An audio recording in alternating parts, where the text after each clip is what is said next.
திருமணம் பார்த்தீங்கன்னா, நான் வந்து லவ் மேரேஜ் தான் பண்ணிக்கிட்டேன். என்னுடைய கணவர் வந்து ஒரு ஹிந்து மதத்தை சேர்ந்தவர். அவர் வந்து ஹிந்துவில் இருக்கும்போது அவருக்கு எந்த திருப்தியுமே ஏற்படலை. அதுக்கப்புறம் அவர் படிக்கிறது, அதுக்கப்புறம் அவர் வேலை செய்கிற இடத்துலலாம் கிறிஸ்தவத்தை பற்றி கொஞ்சம் தெரிஞ்சிட்டு இருந்தார். அந்த சமயத்தில் தான் என்னை பார்த்தாரு. நான் வந்து கிறிஸ்தவ பொண்ணு அப்படிங்கிறனால என்னை வந்து அவருக்கு ரொம்ப பிடிச்சி நாங்கள் வந்து மேரேஜ் பண்ணிக்கிட்டோம். அதுக்கப்புறம் நாங்கள் கிறிஸ்தவத்தில் நிறைய வந்து ஈடுபாடோடு இருந்தோம். நிறைய ரொம்ப பக்தியாக இருப்போம். எந்த ஒரு வேலையாக இருந்தாலும் என்னுடைய கணவர் வந்து லீவ் போட்டு நாங்கள் வந்து குடும்பமாக சர்ச்சுக்கு போயிடுவோம். இப்படி தான் நாங்கள் எங்களுடைய லைஃப் வந்து ஓடிட்டு இருந்தது. அதுக்கப்புறம் பார்த்திங்கன்னா, என்னுடைய கணவர் வந்து அடிக்கடி என்கிட்ட ஷேர் பண்ணியிருக்காரு. அதாவது அவருக்கு சின்ன வயசுலேருந்து உண்மையான இறைவனை தான் வணங்கணும் அப்படின்னு சொல்லி அவருக்கு வந்து ஒரு இஷ்டம் இருந்தது. அப்போ என்கிட்ட வந்து சொல்லும் போது எனக்கு அதுக்கு என்ன வந்து சொல்கிறதுன்னு தெரியலை. அப்போ என்னுடைய கணவர் வந்து சரி, நான் ஹிந்து மதத்தில் இருந்தால் எனக்கு அதில் வந்து எதுவுமே திருப்தி படலை.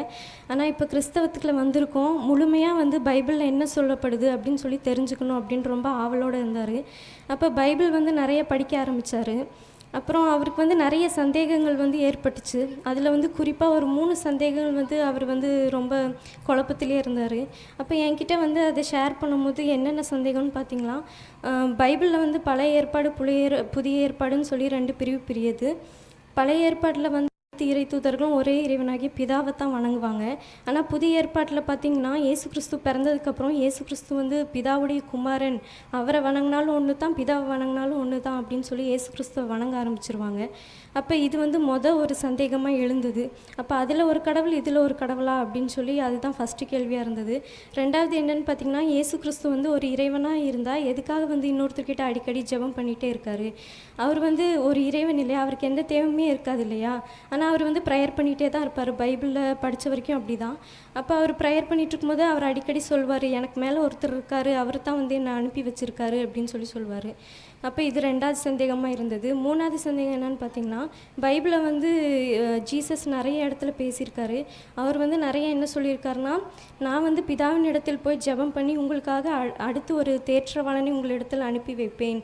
அவர் வந்து சகல சத்தியத்திற்குள்ளும் உங்களை நடத்துவார். அவர் வந்து அச்சமூட்டி எச்சரிக்கை செய்பவராக உங்களிடத்தில் வருவார் அப்படின்னு சொல்லியிருக்காரு. அப்போ கடைசி வரைக்கும் பைபிளில் வந்து அந்த தேற்றவாளன் என்ட்ராகவே இல்லை. இந்த 3 டவுட்ஸ் வந்து என் கணவருக்கு ரொம்ப அதிகமாக இருந்தது. அப்போ இதை பற்றி என்கிட்ட வந்து ஷேர் பண்ணும்போது நான் வந்து அவருக்கு எதுக்குமே ஆன்சர் பண்ண மாட்டேன். அதாவது நம்மளே இப்போ தான் லவ் மேரேஜ் பண்ணி சேர்ந்துருக்கோம், இப்போ தான் என்னுடைய குடும்பத்தாரும் சேர்ந்துருக்காங்க. நான் வந்து ஏதாவது சொல்லி மறுபடியும் நம்ம இந்த மதத்தை விட்டு எதுலையாவது மாறிடுவோமோ அப்படின்னு சொல்கிற அந்த பயத்தினால நான் வந்து எதுவுமே சொல்ல மாட்டேன். அப்போ அவர் வந்து சரி, இதுலேயும் பார்த்தாச்சு, இதுலேயும் நிறைய டவுட்ஸ் தான் வருது. சரி, இஸ்லாமியத்தில் வந்து அவருக்கு அதிகமாக ஆன்மீக வளர்ச்சி ஏற்பட்டுச்சு. சரி, இஸ்லாமில் நம்ம போய் பார்ப்போமே, அதில் என்ன சொல்லப்படுது அப்படின்னு சொல்லி பள்ளிவாசல் போய் குரான் வாங்கிட்டு வந்தாங்க. அவர் குரான் வந்து ஒவ்வொரு நாளும் வாசிக்கும் போது அவருக்கு தெளிவாக புரிஞ்சது. அது என்னென்னா, ஆரம்பத்தில் வந்து இறை தூதர்லேருந்து கடைசியாக நமக்கு அனுப்பப்பட்ட முகமது நபி ஸல்லல்லாஹு அலைஹி வஸல்லம் அவர் வரைக்கும் ஒரே இறைவனாகிய அல்லாஹ்வையே பின்பற்றுறாங்கன்னு சொல்லி அவருக்கு ரொம்ப அது உண்மை புரிஞ்சது. அந்த உண்மை புரிஞ்சதுக்கப்புறம் என்கிட்ட கூட சொல்லலை. அவர் போய் பள்ளிவாசலில் சொல்லி களிமா சொல்லி முழுமையாக இஸ்லாமில் மாறிட்டு என்கிட்ட வந்து சொன்னார், சுப்ஹான் அல்லாஹ்.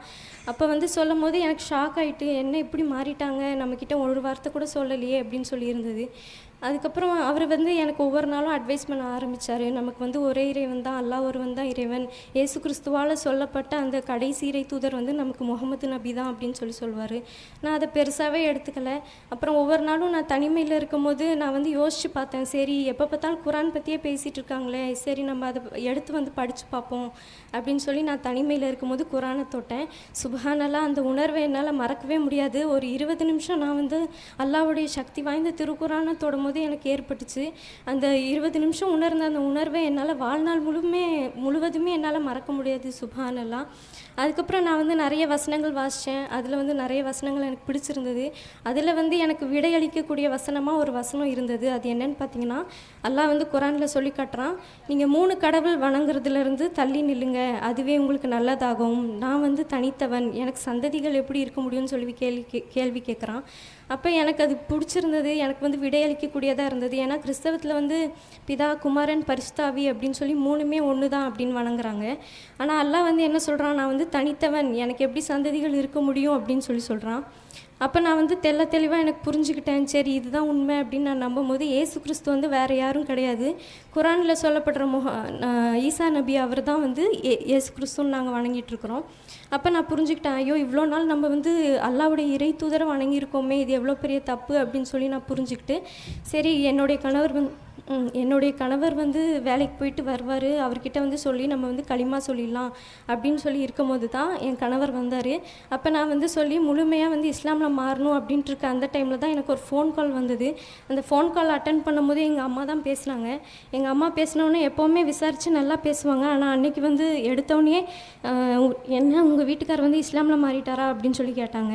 அப்போ எனக்கு அது ரொம்ப கஷ்டமாக இருந்தது. என்ன இப்படி கேட்குறாங்க அப்படின்னு. ஆமாம்மா இஸ்லாமில் மாறிட்டாங்க அப்படின்னதுக்கு, அப்போ அவர் மாறினா பரவாயில்ல, ஆனால் நீயும் பிள்ளைங்களும் மாறிட்டீங்க அப்படின்னா கடைசி வரைக்கும் நான் வந்து உங்கள் கூட பேசவே மாட்டேன் அப்படின்னு சொல்லி ஃபோனை கட் பண்ணிட்டாங்க. அப்போ ஒரு தாயானவங்க அப்படி பேசும்போது எவ்வளோ ஒரு வருத்தமாக இருக்கும். அப்போ நான் வந்து அழுந்துட்டுருக்க அந்த நேரத்தில் தான் வந்து என்னுடைய கணவர் வந்தார். வரும்போது என் முகத்தை பார்த்து அவரே கண்டுபிடிச்சிட்டாரு என்னாச்சு அப்படின்னு சொல்லி. நான் அப்போ அவர்கிட்ட சொல்லும் போது அவர் சொன்னார், சுப்ஹானல்லாஹ், நல்ல ஒரு ஆறுதல் தந்தார். நான் எதிர்பார்க்கவே இல்லை. அவர் சொன்னார், இந்த உலகத்தில் நீ யாரையெல்லாம் நேசிக்கிறியோ அவங்க எல்லாத்தையும் அல்லாவுக்காக விட்டு கொடு, மறுமையில் வந்து நிச்சயமாக அல்லாஹ் வந்து சரி நான் வந்து களிமா சொல்லி முழுமையாக வந்து இஸ்லாமில் மாறுறேன் அப்படின்னு சொல்லி நம்பிக்கையோடு இருந்தேன். அதுக்கப்புறம் அதுலேருந்து ஒரு 2 நாள் கழித்து நாங்கள் வந்து குடும்பமாக இஸ்லாமில் மாறிட்டோம். எனக்கு 2 குழந்தைங்க இருக்காங்க. அல்ஹம்துலில்லாஹ், நல்ல ஒரு நேர்வழியான இந்த மார்க்கத்தை நான் பெற்றதுக்கு நன்றி செலுத்துகிறேன். அப்புறம் இங்கே வந்து நான் படிக்கிறதுக்கும், அதுக்கப்புறம் நான் வந்து நல்லபடியாக தொழுகை கற்றுக்கிட்டேன். அதுக்கப்புறம் நான் வந்து குரான் நல்லா ஓதி பழகிட்டேன்.